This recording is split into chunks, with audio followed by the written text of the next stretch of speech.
وما أنتم بمعجزين في الأرض وما لكم من دون الله من ولي ولا نصير. بسم الله الرحمن الرحيم. الحمد لله رب العالمين والصلاة والسلام على سيد المرسلين وعلى آله وصحبه أجمعين. ناظرین کرام، ہم قرآن کریم کے حوالے سے بات کر رہے ہیں، تو آج ہم قرآن کریم کے نزول کے بارے میں بات کریں گے، اور یہ بات واضح ہے کہ انسانیت کے جو اہم واقعات ہوئے تھے ان میں ایک بہت ہی اہم واقعہ یہ نزول وحی کا واقعہ ہے، جس میں قرآن کریم نازل ہوا اور اس کتاب نے لوگوں کو جاہلیت سے نکال کر اسلام میں داخل کیا۔ اسی وحی نے لوگوں کو تاریکیوں اندھیروں سے نکال کر روشنیوں میں جگہ دی، اور اسی وحی نے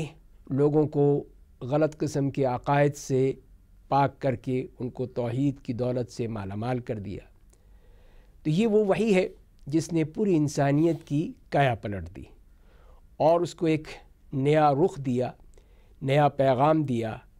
نئی روشنی دی، اور اسی کے ذریعے سے پھر یہ صحیح راستے پر گامزن ہوئے۔ یہ وحی اور سب سے پہلی وحی کیسے نازل ہوئی، اس کے بارے میں ہم دیکھتے ہیں کہ صحیح بخاری میں اور احادیث کی دوسری کتابوں میں بہت تفصیل سے یہ بات بتائی گئی ہے۔ تو ہم سب سے پہلے صحیح بخاری کی جو حدیث ہے، جو ام المؤمنین سیدہ عائشہ رضی اللہ تعالی عنہا نے روایت کی ہے، اور وہ کہتی ہیں کہ نبی کریم صلی اللہ علیہ وسلم کے ہاں ابتدائی وحی ہوتی ہے کہ آپ نیند میں سچے خواب دیکھتے تھے، الرؤیا الصالحہ، اور دوسری روایت میں الرؤیا الصادقہ، سچے خواب اور اچھے خواب، نیک خواب سے مراد ہے وہ خواب آپ دیکھا کرتے تھے، اور خواب بھی اس طرح آتے تھے جسے فرماتی ہیں مثل فلق الصبح، جیسے کہ صبح کی پاؤ پھٹتی ہے اور پھر روشنی پھیلتی چلی جاتی ہے، ہر چیز واضح ہو جاتی ہے، روشن ہو جاتی ہے، تو آپ کو خواب بھی بالکل اس طرح واضح اور روشن نظر آتے تھے۔ اور دوسری بات یہ تھی کہ نبی کریم صلی اللہ علیہ وسلم کو خلوت اور تنہائی پسند آ گئی تھی، یا آپ یہ پسند کرتے تھے اور چاہتے تھے کہ خلوت میں وقت گزاریں۔ تو اس کے لیے پھر آپ غار حرا تشریف لاتے اور وہاں بیٹھ کر آپ عبادت کیا کرتے تھے، جیسے کہ اس حدیث سے معلوم ہوتا ہے، اور وہاں پہ کئی دن آپ وہیں رہتے تھے۔ حضرت خدیجہ رضی اللہ تعالی عنہا ام المؤمنین سے کھانا لے کر جاتے تھے، اپنی ضرورت کی چیزیں لے جایا کرتے تھے، اور چند دن رہنے کے بعد دوبارہ پھر آتے، اور اسی طرح پھر وہ یہ چیزیں لے جا کر آپ وہیں غار حرا میں تشریف فرما ہوتے، اور وہاں جیسے میں نے عرض کیا، اس حدیث سے جو واضح ہوتا ہے کہ آپ وہاں پہ عبادت کیا کرتے تھے۔ تو اسی وقت اور انہی دنوں میں اللہ تعالیٰ کا یہ فیصلہ ہو گیا کہ اب وہی نازل ہوگی، تو حضرت جبریل علیہ السلام تشریف لائے، اور حضرت جبریل علیہ السلام نے آپ سے آ کر فرمایا کہ اقرأ، پہلا لفظ یہی فرمایا۔ تو نبی کریم صلی اللہ علیہ وسلم نے کہا کہ میں تو پڑھتا نہیں ہوں، میں تو امی ہوں، اور امی سے مراد یہی کہ جو لکھتے پڑھتے نہیں ہیں۔ تو حضرت جبریل علیہ السلام نے پھر مجھے لیا اور اپنے سینے سے اچھی طرح بھینچا ہے، یہاں تک کہ میں تھکاوٹ کی حد کو پہنچ گیا، اور اس کے بعد پھر چھوڑ کر پھر کہا کہ اقرأ، پڑھیے۔ آپ نے وہی جواب دیا کہ ما انا بقارئ، کہ میں پڑھ نہیں سکتا، میں پڑھنے والوں میں سے نہیں ہوں۔ پھر حضرت جبریل علیہ السلام نے دوبارہ اسی طرح آپ کو اپنے سینے سے لگا کے بھینچا ہے، یہاں تک کہ آپ فرماتے ہیں کہ مجھے تھکاوٹ کی حد کو پہنچ گیا، اور اسی طرح پھر تیسری مرتبہ یہی ہوا، اور اس وقت پھر انہوں نے پوری آیت پڑھ ڈالی، یہ وہ وحی جو اللہ تعالیٰ نے بھیجی تھی، وہ پوری وحی کی تلاوت کی۔ اقرأ بسم ربک الذی خلق، اور یہاں تک کہ جو آیت پہنچی کہ ما لم یعلم تک، یہ آیات پوری تلاوت کی۔ اور اس کے بعد حضرت جبریل تو تشریف لے گئے، حضرت محمد صلی اللہ علیہ وسلم پھر واپس آتے ہیں اور اس حالت میں کہ آپ کے ایک طرح سے کپکپاہٹ طاری ہے، اور حضرت خدیجہ کے پاس پہنچتے ہیں اور یہی کہتے ہیں کہ زملونی زملونی، کہ مجھے کچھ اڑا دو، مجھے کچھ اڑا دو۔ تو یہ وہی کپکپاہٹ اور یا سردی کی سی علامت آپ محسوس کر رہے تھے، تو وہ آپ کو فوراً ہی چادر یا کمبل کوئی چیز اڑا دی گئی، یہاں تک کہ جب آپ ذرا سکون محسوس کیا، اطمینان محسوس کیا، اور وہ کیفیت جو آپ پر طاری ہو گئی تھی وہ ختم ہوئی، تو آپ نے حضرت خدیجہ سے کہا کہ یہ مجھے کیا ہوا تھا، اور پھر ساری انہوں نے تفصیل بتائی حضرت خدیجہ کو، اور کہا کہ مجھے کچھ ڈر محسوس ہوتا ہے۔ تو اس وقت حضرت خدیجہ رضی اللہ تعالی عنہا نے کتنے بہترین انداز میں آپ کے دل کو مطمئن کیا، آپ کی پوری طرح داد رسی کی، اور کس طرح آپ کو بتایا کہ آپ ایسے شخص نہیں ہیں جنہیں اللہ تعالیٰ کسی قسم کا کوئی نقصان پہنچائے گا یا کسی قسم کی کوئی تکلیف ہوگی، اور پھر وہ یہی کہتی ہیں کہ کلا ابشر فواللہ لا یخزیک اللہ ابدا، کہ ہرگز نہیں، آپ یہ اطمینان رکھیے کہ اللہ تعالیٰ آپ کو کسی طور پہ بھی کسی تنگی میں نہیں ڈالے گا، اس لیے کہ آپ صلہ رحمی کرتے ہیں، سچ بات کہتے ہیں، لوگوں کے بوجھ اٹھاتے ہیں، مہمان نواز ہیں، لوگوں کو مصیبتوں میں آپ ان کے کام آتے ہیں۔ اور پھر یہی نہیں، حضرت خدیجہ ان کو اپنے جو چچا زاد تھے ورقہ ابن نوفل ابن اسد، ان کے پاس لے گئیں، اور تاکہ ان کے ذریعے سے پھر آپ کو مزید اطمینان دلائیں۔ تو اور وہ حضرت خدیجہ کے چچا زاد تھے، یعنی آپ کی جو والد تھے ان کے بھائی کے بیٹے تھے، اور وہ جاہلیت میں عیسائیت اختیار کر لی تھی، اور عبرانی زبان کی وہ لکھا کرتے تھے، تورات اور انجیل، اور بڑھاپے کی حد تک پہنچ چکے تھے، نابینا ہو چکے تھے۔ تو حضرت خدیجہ ان کے پاس لے کر جاتی ہیں اور پھر کہتی ہیں کہ اے میرے چچا زاد، ذرا اپنے بھتیجے کی بات تو سنیے، یہ کیا کہہ رہے ہیں۔ تو حضرت ورقہ نے کہا کہ بتاؤ بیٹے، تم نے کیا دیکھا ہے، تم کیا دیکھتے ہو؟ تو انہوں نے پھر نبی کریم صلی اللہ علیہ وسلم نے وہ تفصیل جو آپ کے ساتھ آج جو واقعہ ہوا تھا وہ تفصیل بیان کر دی۔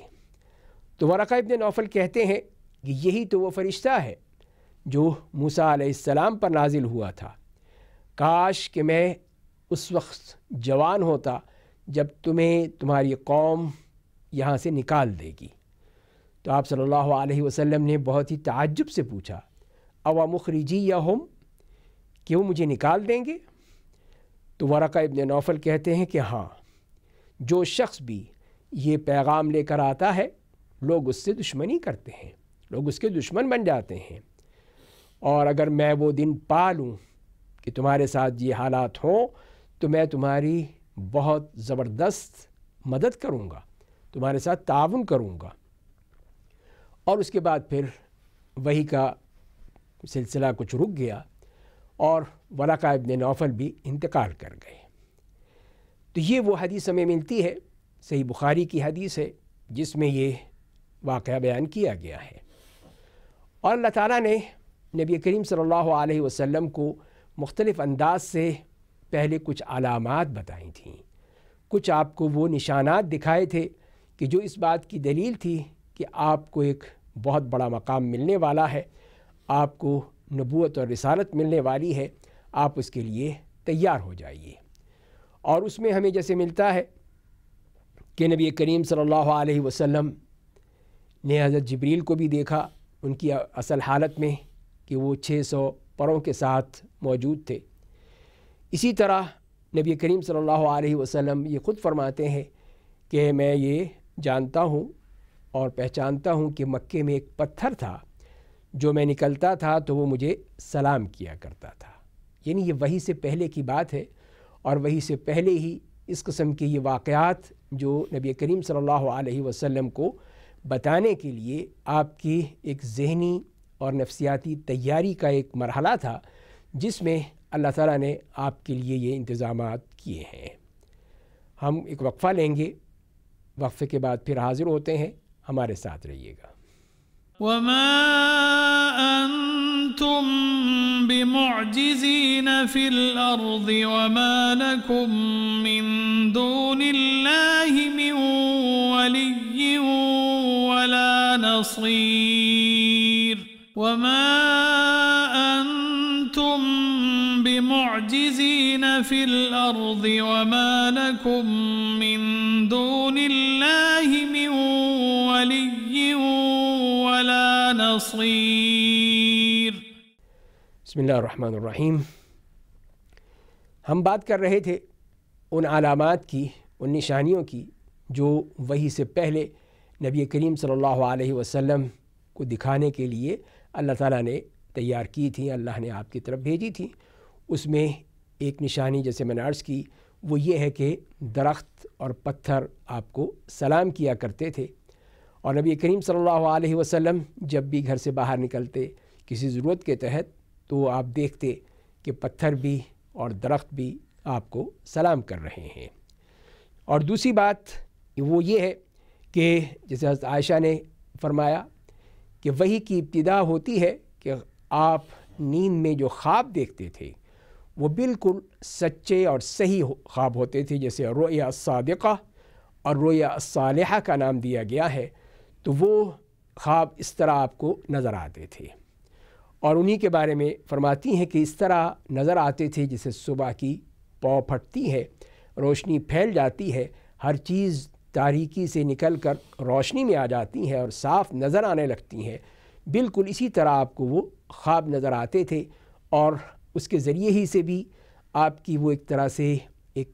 قلبی، وجدانی اور نفسیاتی تیاری ہو رہی ہے۔ اور جہاں تک کہ یہ سچے خواب کا تعلق ہے تو سچے خواب کے بارے میں نبی کریم صلی اللہ علیہ وسلم نے ہی فرمایا ہے کہ نبوت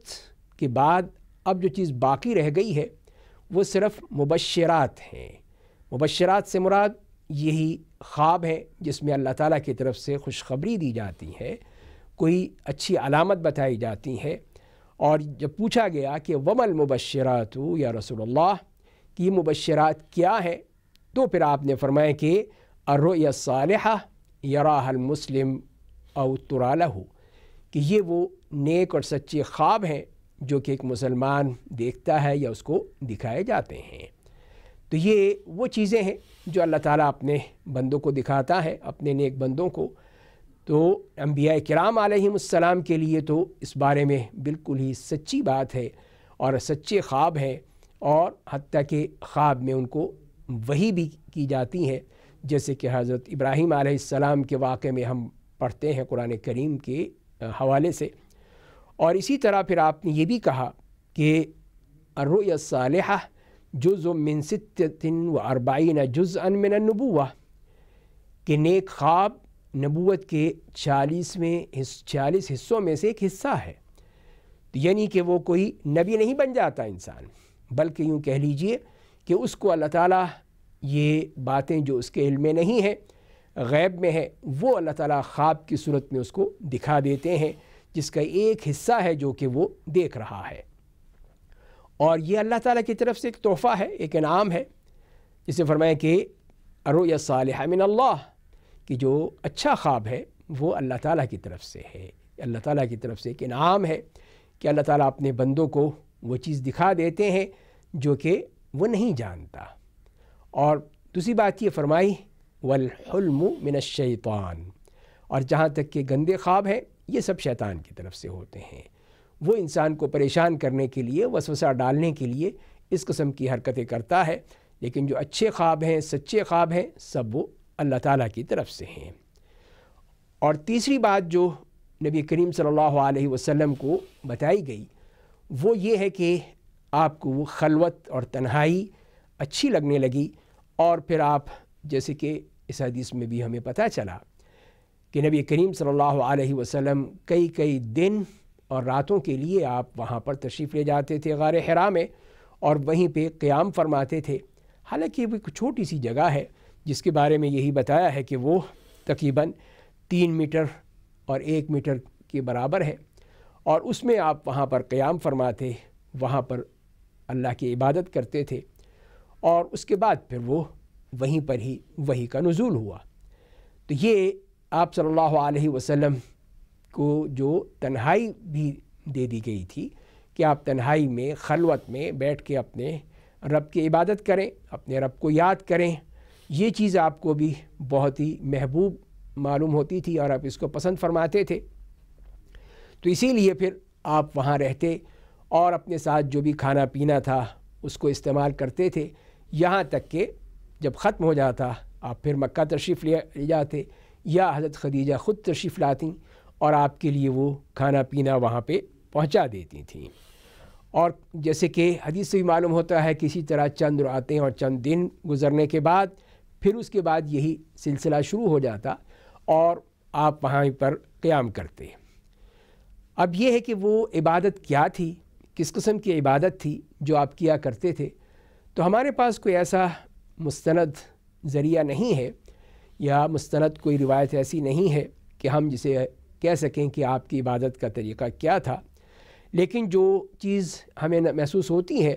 اور امام ابن کثیر نے بھی لکھا ہے کہ راجح اس میں یہی ہے کہ جو بھی حضرت ابراہیم علیہ السلام کی شریعت میں تھا اسی قسم کی کوئی عبادت آپ وہاں پر کیا کرتے تھے، اور اس سے مراد ہی یہی ہے کہ آپ کے اس دل کو تیار کرنا ہے،